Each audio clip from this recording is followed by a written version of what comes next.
सभी विजेताओं को मेरा सलाम। नवनिर्माण एकेडमी के चैनल में मैं आपका स्वागत करता हूं दोस्तों। तो हम लोग कर रहे हैं लगातार गणित के ऐसे प्रश्न जो लगातार एसएससी की परीक्षाओं में और रेलवे की परीक्षाओं में पूछे जाते रहे। आज फिर से मैं ऐसे कुछ प्रश्नों की लिस्ट लेकर आया हूं आपके लिए जो बहुत ही धाकड़ प्रश्न है और जो हर प्रश्न 2 सेकंड में होगा। मैं हर प्रश्न के बाद आपको शॉर्टकट भी बताऊंगा और बिना पेन रखे सारे प्रश्न होंगे। तो देखिए पहला प्रश्न है वह कौन सी बड़ी से बड़ी संख्या है, क्वेश्चन में लिखता हूं, वह कौन सी बड़ी से बड़ी संख्या है जो है जिससे 70 एवं 125 में यदि भाग दें तो 5 एवं 8 शेष बचेगा। देखिए ये सवाल है, यहाँ पे देखते हैं। मैं इसके आप लोगों के लिए विकल्प लिख देता हूँ।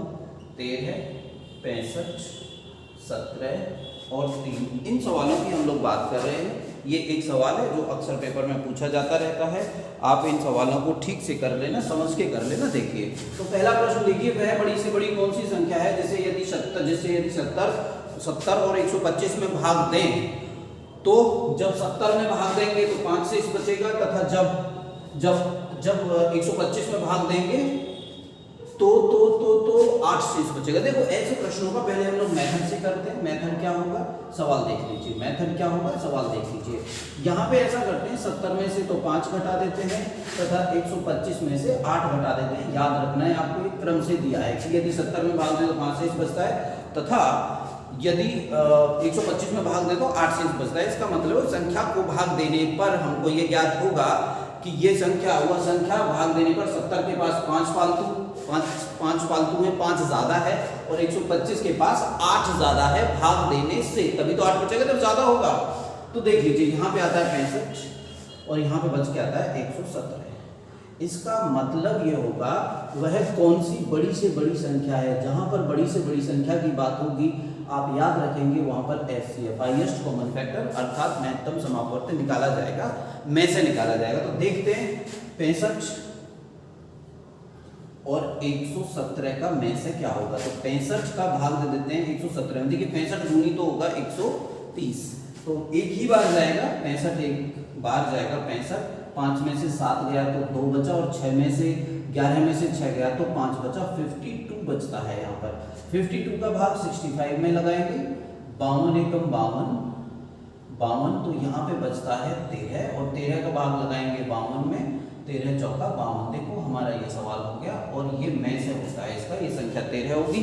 आप इस मेथड को गौर से समझ लीजिए, गौर से समझिए। छोटी संख्या का भाग में से निकालते समय छोटी संख्या का भाग बड़ी वाली संख्या में लगाते हैं। तो हमने भाग दिया, यहाँ पर एक बार गया, ये जो शेष बचा जो 52 आया, अब जो यहाँ पर शेष बचेगा इसका भाग 65 में लगाएंगे। तो 65 में भाग देने के बाद यहाँ पर 13 बचेगा। अब 13 का भाग इसमें लगाएंगे, तब जाके यहाँ पर आएगा। और जहां पर ये भाग फाइनल हो जाता है, जहां पर ये भाग फाइनल हो जाता है वही हमारा में से होता है। अर्थात 13 एक ऐसी संख्या होगी जिसका यदि भाग 70 में दें तो 5 शेष बचेगा, तथा 125 में दें तो 125 में दें तो 8 शेष बचेगा।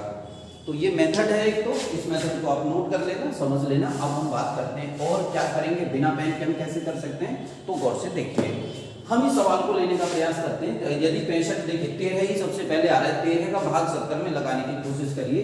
जब आप 13 का पहाड़ा पढ़ेंगे तो आपको पता चलेगा 13 पंजे 65, तो 65 आ गया। तो 13 से जब 70 में भाग लेंगे तो 5 शेष बचेगा। उसी प्रकार 13 का पहाड़ा हम पढ़ेंगे 13 निम्मा 117। जब 125 में जब भाग देंगे तो 8 शेष बचेगा। तो हम यहाँ से विकल्पों के माध्यम से इसको 2 सेकंड के अंदर खत्म कर सकते हैं। उम्मीद है आपको ये सवाल समझ में आया गया होगा। ऐसे सवाल आपके पेपरों में बार बार निरंतर पूछे जाते रहते हैं। आप हिम्मत न हारें, हिम्मत से काम लें, आप अवश्य पास हो जाएंगे। चलिए ये सवाल हमारा हो गया है यहाँ तक। अब हम लेते हैं आपके लिए दूसरा बेहतरीन वाला सवाल। तो ये दूसरा बेहतरीन वाला सवाल है, दो संख्याओं का एलसीएम 520 है। क्वेश्चन नंबर 2 सवाल है, दो संख्याओं का एलसीएम 520 है, 520 है और एचसीएफ 4 है। एचसीएफ उन्हीं संख्याओं का एचसीएफ 4 है। यदि एक संख्या 52 है, यदि एक संख्या 52 है, यदि एक संख्या 52 है तो दूसरी संख्या क्या है? तो दूसरी संख्या है, तो यहां पर हम देख लेते हैं, इसके 4 विकल्प लिख देंगे।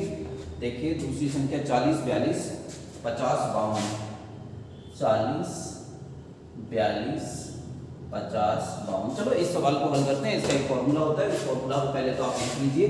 देखिए आपको क्या लिखना है, पहली संख्या गुणा दूसरी संख्या, क्योंकि इस सवाल में दो संख्याओं की बात हुई है इसलिए हमने कहा पहली संख्या गुणा दूसरी संख्या बराबर एलसीएम गुणा एचसीएफ। तो एलसीएम और एचसीएफ दोनों अलग अलग हो गया, हमने इसको ले लिया। देखिए इसका मतलब होता है संख्याओं का गुणनफल बराबर एलसीएम और एचसीएफ का गुणनफल, ये एक फॉर्मूला होता है। ये सवाल बार बार एसएससी की परीक्षाओं में, रेलवे की परीक्षाओं में पूछा जाता रहा है, इसी पैटर्न के सवाल पूछे जाते रहे हैं। इसलिए प्यारे दोस्तों आप इन सवालों को बहुत गौर से कर लीजिए, समझ लीजिए, लिस्ट बना लीजिए और निरंतर बार बार ऐसे सवालों को करते रहना, आपको सफलता अवश्य मिलेगी, ये आपकी मदद करेंगे। तो देखिए देखते हैं, यदि एक संख्या 52 है तो पहली संख्या तो 52 है, मान लेते हैं दूसरी संख्या x है, एलसीएम 520 है और एचसीएफ 4 है। तो यदि मुझे x निकालना है तो 520 गुणे 4 बटे 5, 52, यहाँ पर 52 लिखना होगा हमको। देखिए अब मुझको पता चल रहा है 52 से ये 10 बार कट जाएगा, 52 से ये कट जाएगा 10 बार, तो हमारी संख्या आएगी 10 गुणा 4, 10 गुणा 4 बराबर 40। उम्मीद है आपको ये सवाल समझ में आ गया होगा। बहुत बहुत बहुत ही आसान सवाल होते हैं, परंतु पेपर में आप इस सवाल को इस प्रकार से नहीं कर रहे होंगे, ना तो फॉर्मूला लिख रहे होंगे, ना इस तरीके से कैलकुलेशन कर रहे होंगे। आप इसको नोट कर लेना और मैं बता देता हूँ मुंह जबानी सवाल कैसे करेंगे। हमको जब मालूम होगा कि एलसीएफ और एचसीएफ की गुणा होगी, तो कहीं पर सवाल के एक कोने में जहां पर हमारी कॉपी होगी या रफ कॉपी होगी, उस कोने में हमको यदि मालूम है तो हम लिखेंगे 520 गुणा 4, पहली संख्या से भाग करना होगा 52, ये कटेगा 10 बार और मन ही मन हमारा उत्तर आ जाएगा 40। बताओ कैसा लगा? अच्छा लगा तो लाइक ठोको, बुरा लगा, अच्छा पसंद नहीं आया तो डिसलाइक ठोको, और अगर बहुत अच्छा लगा तो बोलो वाह वाह अच्छा लगा, ऐसा बोल दीजिए। चलो बढ़ते हैं आगे। क्वेश्चन नंबर 2 हमारा हो गया। इस तरीके के सवाल आते रहते हैं, आप इन सवालों की लिस्ट बना लेना। मैं निरंतर आपको बताता रहता हूँ कि बढ़िया सवालों की लिस्ट बनाते रहें। क्वेश्चन नंबर 3 है, ये क्वेश्चन तो बहुत ही आता है। क्वेश्चन नंबर 3 की तरफ मैं इशारा कर रहा हूँ। एक विक्रेता ने 24 आम बेचने पर, ऐसा सवाल है, एक विक्रेता 24 आम बेचने पर, एक विक्रेता 24 आम बेचने पर एक आम फ्री देता है, एक आम फ्री देता है, गिफ्ट देता है, एक आम फ्री देता है। तो ज्ञात करो ग्राहक को कितने प्रतिशत छूट मिली। तो प्रश्न ये है, ग्राहक को कितना प्रतिशत छूट मिला। ये सवाल है कि ग्राहक को कितने प्रतिशत छूट मिला। तो यहाँ पर हम लोग देख लेते हैं A, B, C, D, इसके 4 उत्तर होंगे जो हमारी मदद करेंगे। 12 1 4 उत्तर है, 12 1 4 और 4 सही, 1/6 हो गया। तो इस सवाल को करते हैं। इस सवाल का लिए एक फॉर्मूला होता है, इसे तो आपको रखना पड़ेगा। छूट गुणा 100 बटे कुल वस्तु, ये बात याद रखनी है आपको। इस सवाल को हम कर देते हैं। देखो छूट तो 1 की मिली, कुल वस्तु हो गई 25, क्योंकि 24 दी गई तथा 1 गिफ्ट में भी मिली। हमको वस्तुओं का टोटल निकालना है, याद रखना है। इस सवाल में ये बहुत ज़्यादा बार याद रखना है, बहुत अच्छी तरीके से याद रखना है कि टोटल हुआ 24 और 1 टोटल हुआ 25, क्योंकि एक वस्तु को गिफ्ट में दिया गया था, तो 24 वस्तुएं मिली, एक गिफ्ट में मिली। और यहाँ पे इंटू 100 हमने किया है, ये फॉर्मूले में है 1 × 100 बटे 25 और 25 चौका 100, तो उत्तर आ गया 4%। उम्मीद है आप समझ पाए होंगे।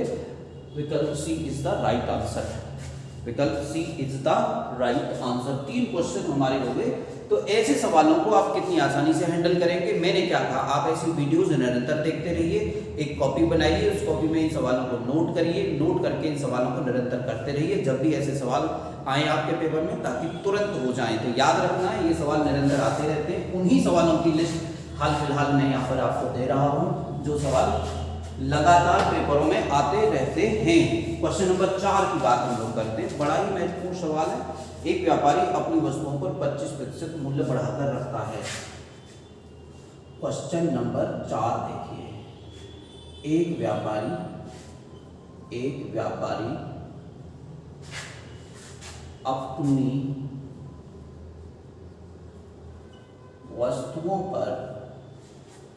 अपनी वस्तुओं पर 25% मूल्य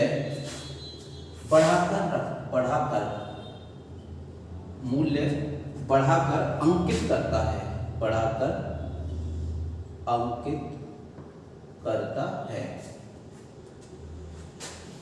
और अंकित मूल्य पर वह 4% की छूट देता है। अंकित मूल्य पर वह 4%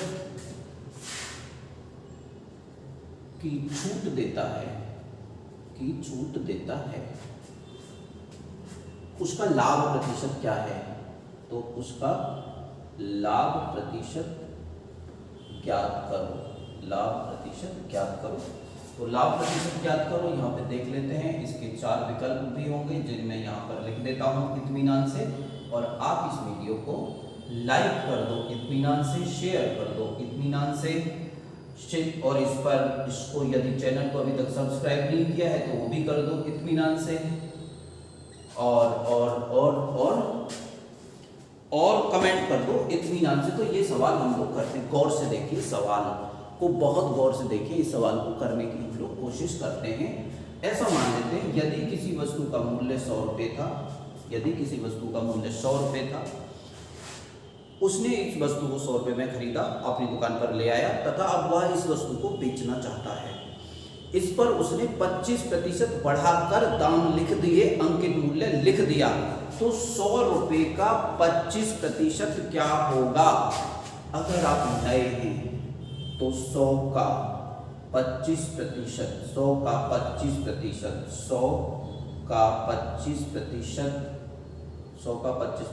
25 होगा।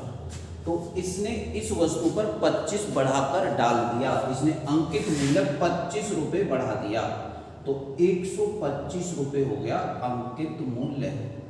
इस वस्तु पर उसने लिख दिया कि मैं इस वस्तु को 125 रुपये में बेच रहा हूँ, और ग्राहकों को ये दिखा रहा है जो लोग उसे खरीदने आते हैं, और इस मूल्य पर वह 4% की छूट देता है। तो देखिए 4% की छूट देने का मतलब है 4% घटेगा 100 में से।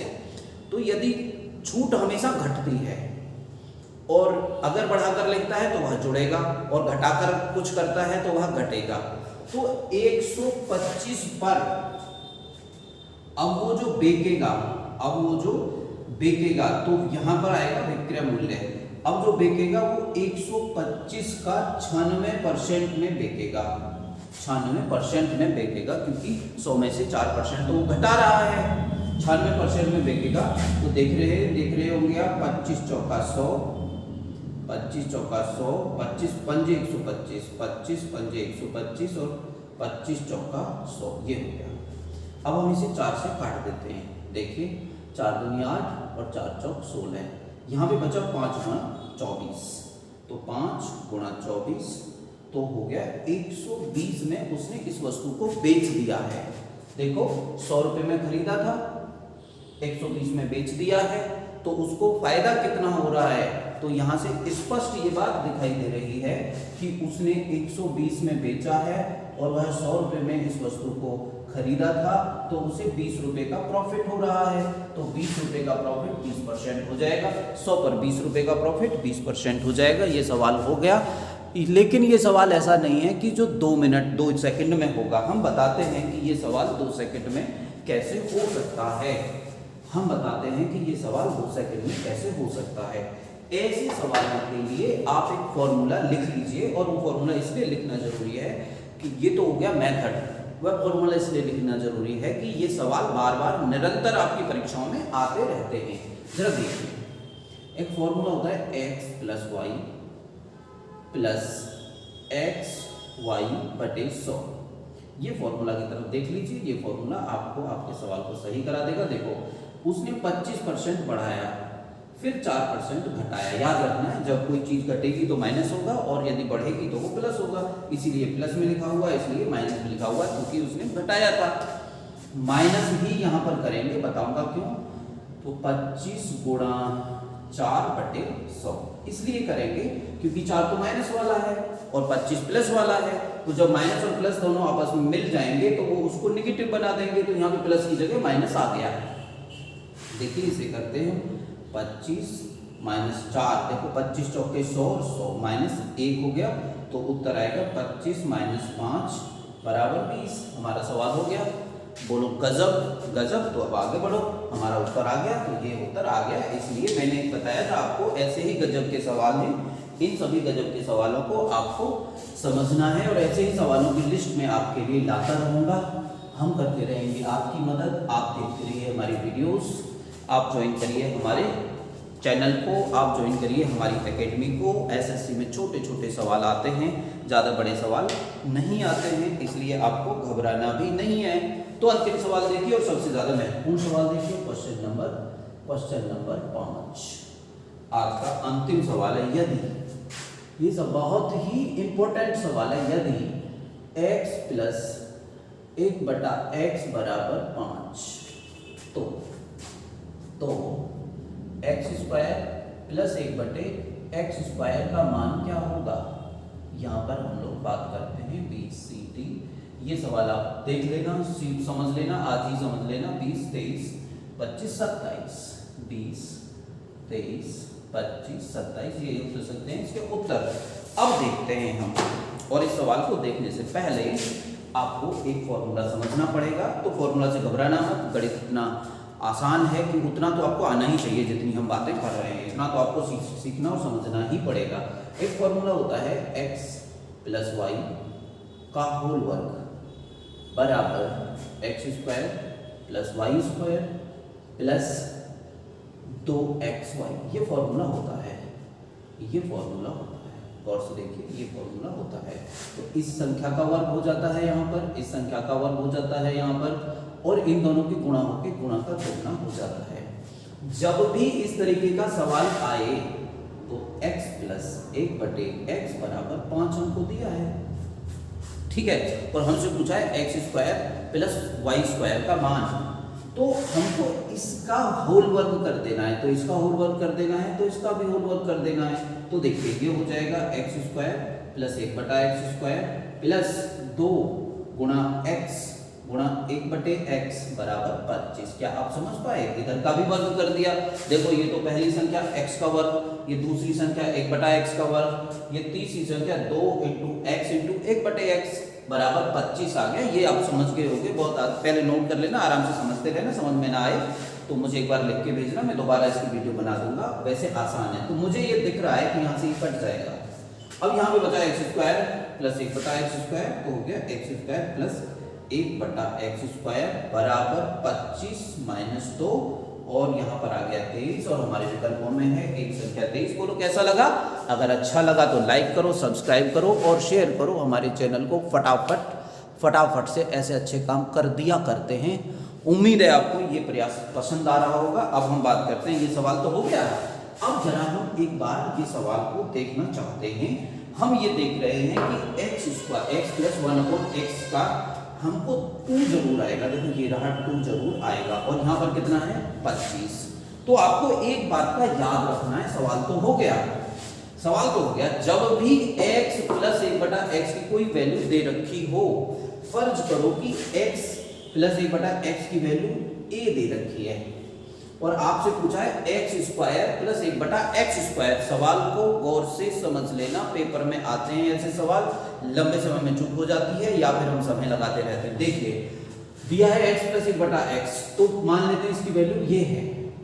तो हमेशा आपको याद रखना है कि जब x प्लस 1/x दिया है और हमसे पूछा है x² प्लस 1/x² की वैल्यू, प्लस ही दिया है, प्लस ही पूछा है, प्लस ही दिया है और प्लस ही पूछा है, तो हमारा उत्तर हमेशा होना चाहिए a² - 2। देखिए गौर से, a² - 2, a क्या है 25। तो मेरे दिमाग में सवाल को देखते ही ये बात आएगी कि 25 का वर्ग तो 5 का वर्ग तो 25 होगा कि नहीं? बिल्कुल होगा। तो मुझे 25 में से कितना घटाना है? 2। तो 25 में से 2 घटाते ही मेरा उत्तर आएगा 23 और सवाल खत्म। जैसे जैसे आप सवाल कर रहे होंगे, सवाल को पढ़ रहे होंगे, उस तरीके से ही सवाल उतनी जल्दी के साथ खत्म हो रहा होगा। मुझको मालूम है कि मुझे इसका स्क्वायर करना है। चलिए तो हम 2 घटा देंगे, मैं एक सवाल दे रहा हूं बाद में और उस सवाल का जवाब आप मुझे दे देना। उस सवाल का जवाब आप मुझे वीडियो के उपरांत दे देना, वीडियो के उपरांत दे देना। तो ये सवाल है, ये होमवर्क का सवाल है। होमवर्क ये है, यदि x प्लस 1/x बराबर है 6 तो x² प्लस 1/x का वैल्यू कितना होगा? तो आपको देखते ही इसको निकाल देना चाहिए। एक और सवाल देता हूं होमवर्क में मैं आपको कि यदि x प्लस 1/x बराबर है 9 तो x² प्लस 1/x² की वैल्यू क्या होगी? तो हमारे प्रयास आपको कैसे लग रहे हैं दोस्तों? हमारी वीडियो को लाइक करिए, सब्सक्राइब करिए, शेयर करिए, अपने मित्रों तक पहुंचाइए। हम काम की चीज़ें आपके लिए लाते रहेंगे। वीडियो होती है खत्म, इसलिए हम आपसे लेते हैं विदा। धन्यवाद, जय हिंद।